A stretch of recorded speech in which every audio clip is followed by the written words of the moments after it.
So hi everyone, welcome back to my channel. I hope you guys are doing good. So याद होगा आपको, कल ही मैंने community tab पे एक पोस्ट डाला था जिसमें पूछा था आस्क अस एनीथिंग। तो उसी के आंसर्स करने के लिए हम आज यहाँ आपके सामने हाजिर हैं सीढ़ियों में सुबह के 8 बजे। 8 बजे ओके, तो आंसर करते हैं आप। सो लेट्स गो।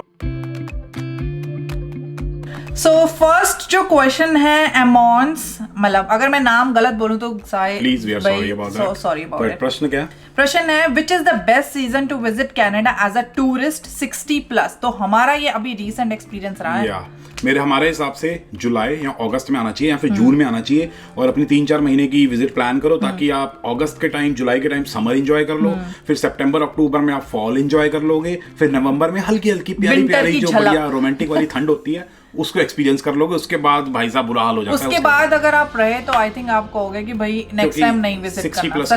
सच में बता रही हूँ, क्योंकि यहाँ पर चलना ज्यादा होता है अगर बाहर जाना है तो। सो इट्स बेटर कि आप जून में प्लान करें और अपनी रिटर्न की टिकट अराउंड सितंबर एंड या अक्टूबर मिड में करें। भाई अक्टूबर नवंबर में, क्योंकि फॉल भी तो एंजॉय करना है भाई, सुंदर सुंदर कलर्स को देखने हैं। तो हमने अपने पेरेंट्स को यही सोच के बुलाया था कि समर भी देख लेंगे, फॉल भी देख लेंगे और हल्की हल्की ठंड भी देख लेंगे। नेक्स्ट क्वेश्चन है नवीरा कौर जी का। वो ये पूछ रही हैं कि सत श्री अकाल टू बोथ ऑफ यू। सत श्री अकाल जी, and really love the videos you made with parents. Thank you so much. We always miss that moment. So my question is, please tell me tips and tricks for IELTS. So IELTS गुरु जी आपको बताएंगे कि tips and tricks क्या है। IELTS गुरु?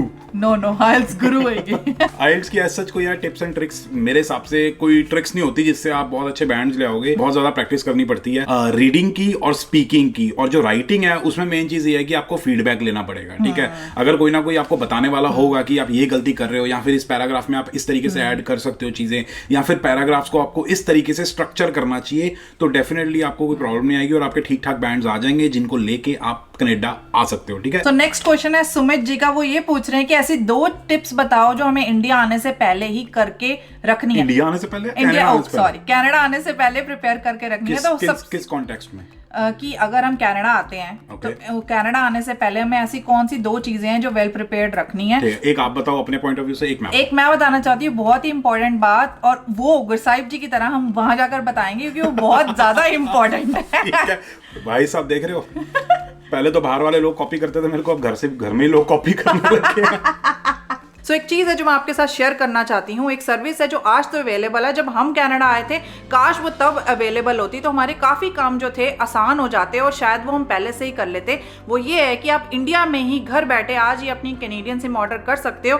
तो जब आप India से Canada हो गए, आपके थोड़े से काम तो पहले से ही हो रखेंगे, जैसे कि आप रेज्यूमे वगैरह बना लोगे। अगर आपको अपना नंबर कहीं देना है, या फिर जैसे कह सकते हैं कि आपको अपनी एकोमोडेशन सर्च कर रहे हैं, वो आपसे डिटेल्स मांगते हैं, तो भी आपके पास ऑलरेडी अपना नंबर होगा। और बहुत सारे ऐसे काम है जहां पर नंबर की रिक्वायरमेंट होती है। इसमें आपको सिर्फ $45 के अंदर unlimited Canada wide calling, messaging और 60 GB ऑफ डेटा मिलता है। तो YouTube चलाना, Instagram चलाना तो आराम से आप चला सकते हो। और साथ के साथ कोई अपफ्रंट पेमेंट भी नहीं है जिसका मेन खर्चा होता है, क्योंकि कनाडा में जब आप नंबर लेते हो तो आपको $60 तो ऐसे ही देने पड़ते हैं। एक्टिवेशन चार्जेस देने पड़ते हैं, तो इसमें आपको नहीं देने पड़ेंगे। और साथ के साथ कोई भी डिलीवरी चार्जेस भी नहीं है, तो फ्री में सिम कार्ड आपके घर पे भेज देंगे इंडिया में। तो सिस्टम एकदम सेट है। तो अपना पॉइंट बता दो फिर, चलो। अगर आप भी यार कनाडा आने से पहले कैनेडियन नंबर ऑर्डर करना चाहते हो, टेंशन फ्री हो जाना चाहते हो कि यहाँ आने के बाद आपको फोन नंबर लेना पड़ेगा, परेशान होना पड़ेगा, तो आप पहले से ही कैनेडियन नंबर ऑर्डर कर सकते हो। जो लिंक है वो जैस्मिन जी होपफुली डिस्क्रिप्शन में डाल देंगे। इसका तो डालना ही पड़ेगा। तो डाल देगी। बाकी मैं पॉइंट के बारे में बताता हूँ। नंबर ऑर्डर कर लेना, हिसाब किताब बढ़िया हो जाएगा। बहुत बढ़िया। तो अब आप बता दो अपना।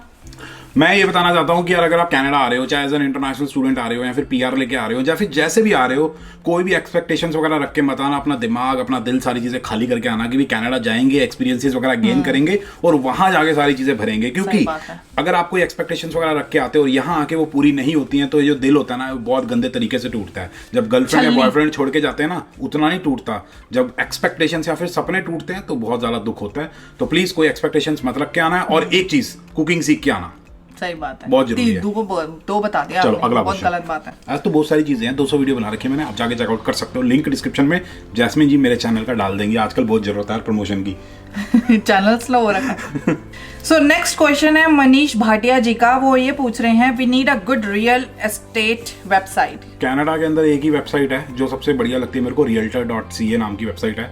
उस पर सारी की सारी लिस्टिंग्स वगैरह आ जाती है, सब आपको घर वगैरह दिखाई दे जाते हैं। और आप ये सीखना चाहते हो कि कैसे फाइनेंसिस वगैरह काम करते हैं, चीज़ें मतलब समझना चाहते हो, तो investopedia.ca नाम की एक वेबसाइट है, वहाँ पे जाके सारी चीज़ें समझ सकते हो। TFSA क्या होता है, RRSP क्या होता है, रियल एस्टेट किस तरीके से काम कर सकता है, तो वो सारी चीज़ें आप उस वेबसाइट पर जाके समझ जाओगे। तो नेक्स्ट क्वेश्चन है हमारा रौनक वालिया जी का, वो ये पूछ रही हैं dear son 20 hours weekly job करते फॉर। रौनक वालिया उनके बेटे का नाम है। हाँ जी कोई बात नहीं, बट मैं तो ये बोलूंगी ना, डियर सन अगर 20 आवर्स वीकली जॉब करते 4-5 आवर्स एक्स्ट्रा हो जाए तो फ्यूचर में कोई इश्यू होगा? Anyways God bless both. अगर 1-2-3 वीक्स में एक्स्ट्रा हो जाता है तो कोई टेंशन वाली बात नहीं है, लेकिन अगर रेगुलर बेसिस पे करोगे तो इवेंचुअली 2 साल बाद वो इकट्ठे होके काफी ज्यादा आवर्स हो जाएंगे, तो वो रिस्की काम हो सकता है। तो प्लीज आप अपने बेटे को बोलो कि इतना ज्यादा काम ना करे, लाइफ पड़ी है पैसा कमाने के लिए। ये जो टाइम है ना 2 साल का, ये टाइम है अपने आप को मतलब होता है ना पॉलिश करने का, कि भाई आगे आने वाली लाइफ के लिए मैं रेडी हो रहा हूँ, उस चीज का टाइम है ये। तो इस टाइम पे आप अपने नॉलेज इंक्रीज करो, अपने स्किल्स को इंक्रीज करो, ना कि 4 घंटे काम करके इतने $50 एक्स्ट्रा कमाए जाएंगे, उससे क्या हो जाएगा, कोई अमीर नहीं होने वाला। तो ये चीज है। राइट। सो नेक्स्ट क्वेश्चन है हमारा अलीसा सचदेवा का, वो कह रही हैं please explain us everything about the bus पास। सो बस पास के रिगार्डिंगली ऐसे तो कोई एक्सप्लेनेशन है नहीं, बट हाँ आप जो भी अगर आपका कॉलेज होगा, मोस्ट प्रोबेबली हर सिटी मतलब हर कॉलेज प्रोवाइड करता है, जो आपका 2 ईयर या 1 ईयर का कोर्स होता है उसमें आप फी पे करते हैं अपने बस पास के लिए। बट GTA रीजन में मैंने सुना है कि नहीं प्रेस्टो पास होता है, वहाँ पे उसके आई थिंक $128 पर मंथ देने पड़ते हैं। और जो प्राइस होता है बस पास के, वो सिटी टू सिटी डिपेंड करता है। आप अपने सिटी की ट्रांजिट की वेबसाइट पे जाके चेकआउट कर सकते हो। फॉर एग्जाम्पल किचनर में GRT कहते हैं उसको, तो उसकी वेबसाइट पे जाओ, देखो भाई $90 या $96 पर मंथ उसका है हिसाब किताब, ज्यादा महंगा नहीं होता, तो ये सिस्टम होता है। नेक्स्ट क्वेश्चन है बहुत ही बढ़िया मिस्टर स्नूपी जी का, वो कह रहे हैं PS5 पे कौन सी गेम खेलते हो, जो कि गुरसाहिब जी हर वीडियो में आपको खेलते हुए मिलेंगे। स्पाइडरमैन 2 खेल के देखना, अगर नहीं खेली तो बड़ी मजेदार गेम है। मैं खेल लूंगा, लेकिन मेरे को स्पोर्ट्स वाली गेम्स ज्यादा पसंद है। मैं FIFA 23 खेलता हूँ, 24 आ रखी है, लेकिन थोड़ी सी महंगी है। ब्लैक फ्राइडे पे 50% डिस्काउंट मिल रहा है, $50 में मिल रही है, लेकिन देखूंगा, खरीदूंगा नहीं खरीदूंगा। स्पाइडरमैन 2 भी कभी ट्राई करूंगा डेफिनेटली। तो नेक्स्ट क्वेश्चन है हमारा ज्योति बसी जी का, वो कह रही हैं कि I am working as a registered practical nurse. I am in work permit left only for 8 months. I'm worried about my PR. Any suggestions?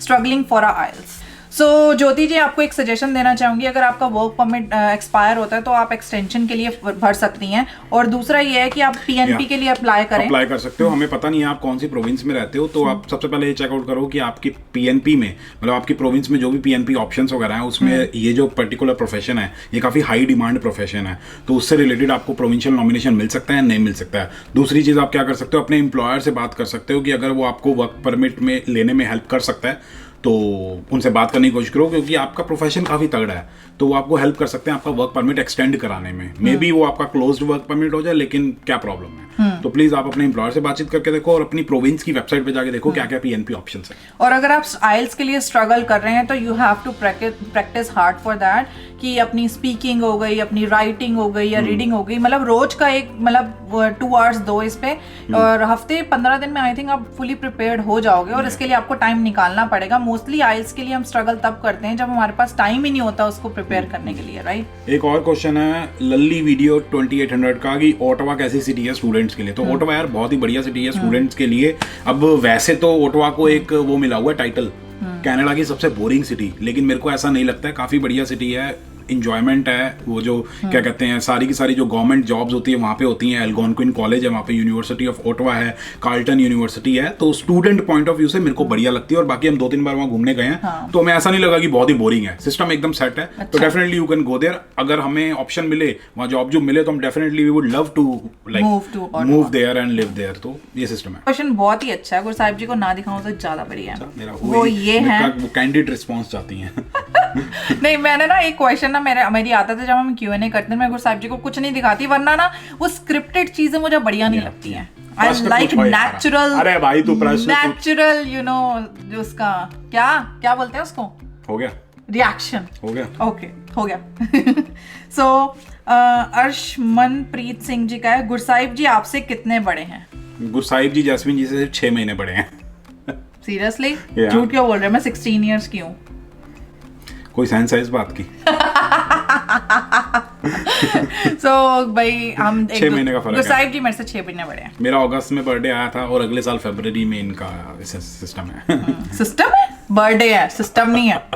तो नेक्स्ट क्वेश्चन फिर दोबारा से गुरसाहिब जी के लिए बहुत ही तगड़ा क्वेश्चन है, जो कि है लवित 8 जी का।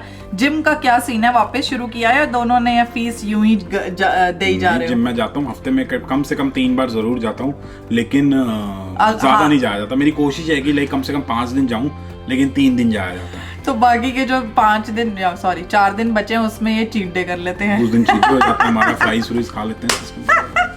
तो भाई हिसाब किताब जो है ना इस बात का, वो एवं ही सही है बस। फिर एक मलिक जी पूछ रहे हैं कनाडा और ऑस्ट्रेलिया। मैं कभी ऑस्ट्रेलिया नहीं गया, ना ही मेरा कोई फ्रेंड है जो ऑस्ट्रेलिया में रहता है, तो मैं ऐसे कमेंट कर नहीं सकता, लेकिन मैंने कुछ वीडियोस वगैरह देखी हैं। थोड़ा सा डिफरेंस है, ऑस्ट्रेलिया में जो वेदर है वो ज़्यादा बेटर है कनाडा से, लेकिन कनाडा के अंदर जो परमानेंट होने के ऑप्शंस हैं वो ज़्यादा हैं। कनाडा के अंदर लाइफस्टाइल थोड़ा सा पीसफुल है, ऑस्ट्रेलिया में थोड़ी सी इस चीज़ को लेकर दिक्कत चल रही है। तो ये सिस्टम है, बाकी हमें बहुत ज़्यादा डिटेल में नहीं पता। नेक्स्ट हंक टाइम जी पूछ रहे हैं what are you both what city in, मतलब कौन सी सिटी से हैं हम इंडिया में? अच्छा, हम तो दोनों न्यू दिल्ली पड़ोसी, मतलब एक ही मोहल्ले के हैं। तो पिछली गली में रहती थी, तो हम दिल्ली से हैं। नेक्स्ट क्वेश्चन है user Y4SS, I am sorry, is marketing manager role in demanded skill? I have marketing skills running ads, although I am really professional in graphic designing. These two are in skills. Is there any demand for them? Marketing की बहुत अच्छी demand है Canada के अंदर। Canada के अंदर ही क्या बोलूँ यार, आज के टाइम पे पूरी दुनिया में मार्केटिंग फील्ड काफ़ी ज़्यादा हाई डिमांड वाला है। तो डेफिनेटली आप अपने थोड़े बहुत जितने भी आपके पास स्किल्स हैं उसमें 1-2 चीज़ें और ऐड कर सकते हो। जो गूगल से सर्टिफिकेशंस वगैरह मिलते हैं वो सारे ले सकते हो अपनी प्रोफाइल को एनहांस करने के लिए। उसके बाद डेफिनेटली लुक फॉर जॉब्स, आपको डेफिनेटली जॉब मिल जाएंगे। और इस फील्ड में मेरे को सबसे बढ़िया चीज़ लगती है कि अगर आपको ग्राफिक डिजाइनिंग आती है, वीडियो एडिटिंग आती है, सारी चीज़ें आती है, तो फ्रीलांस काम करके कुछ एक्स्ट्रा भी अर्न कर सकते हो। नेक्स्ट क्वेश्चन है अमनदीप नारंग जी का, Indian meetup today. So India में मीटअप अगर हम कनाडा में नहीं पॉसिबल है, जब भी हम जाएंगे तो जरूर करेंगे, जरूर करेंगे। सो नेक्स्ट क्वेश्चन है सुमित शाह जी का, how far this recession is going on और how fast is stable. So recession की बात करें तो मेरे बहुत सारे फ्रेंड्स हैं जो अब जॉब ढूंढ रहे हैं और बहुत सारों की जॉब लग गई है। सो आई वुड से कि इतना भी वर्स्ट नहीं है कि आपको जॉब नहीं मिल रही है, depends on how you are looking for the job. So it's not that worst. बाकी रिसेशन आता जाता रहता है, हर 10 साल में ऐसा कुछ ना कुछ होता ही है। आपको बस ये है कि आपको अपने आप को इतना स्ट्रांग बनाना है, इतना काबिल बनाना है, इतने आपको income of sources of income बनाने हैं कि अगर रिसेशन आ जाता है तो एटलीस्ट आपका खाना पीना चलता रहे। अगर रेंट है, मॉर्गेज है, जो भी है, वो सारा हिसाब किताब चलता रहे, दिक्कत ना आए। नेक्स्ट क्वेश्चन है जसप्रीत कौर जी का, can we convert tourist visa to work permit? If yes then is it a right path? Definitely अगर इसके ऊपर वीडियो बनानी है तो मैं डेफिनेटली बना सकता हूँ, लेकिन बहुत ही मतलब मुश्किल काम होता है। आपके कुछ ना कुछ जुगाड़ होने चाहिए, कोई जान पहचान वाला बंदा होना चाहिए जो आपको LMI वगैरह दिला दे, उसके वजह से आपको वर्क परमिट वगैरह मिल जाए और इवेंचुअली आप अपने PR लेके पक्के कनाडा वाले बन जाओ। लेकिन ऐसा होता बहुत कम है, क्योंकि जो लॉयर्स होते हैं, जो कंसल्टेंट्स होते हैं, वो बहुत ज़्यादा पैसे मांगते हैं। आपके पास अगर 35,000, 40,000, 50,000 डॉलर हैं, 25,000 डॉलर हैं, तो डेफिनेटली आप ये चीज़ ट्राई कर सकते हो, मतलब कोशिश कर सकते हो। अगर आपके पास पैसे भी नहीं है और कोई भी जुगाड़ नहीं है तो फिर बहुत मुश्किल होने वाला है। सीधे तरीके से नहीं होता यार, बहुत कम होता है, रेयर चांस है। सो नेक्स्ट क्वेश्चन है MD मीरा जी का, just love and we love you too. और गाइज आप इतना सपोर्ट करते हो हमारी डेली व्लॉगिंग जो हम रोज डालते हैं, तो गाइज भर के कमेंट कर दिया करो, बहुत मोटिवेशन मिलती है। जब मेरे कमेंट्स और व्यूज कम आते हैं ना तो मुझे डिमोटिवेशन मिल जाती है। सो प्लीज ऐसे ही आप हमारे साथ बने रहिएगा। अगर आपको हमारी ये वीडियो अच्छी लगी हो तो please like share and comment. बाकी मिलते हैं अगली वीडियो में, तब तक के लिए बाय।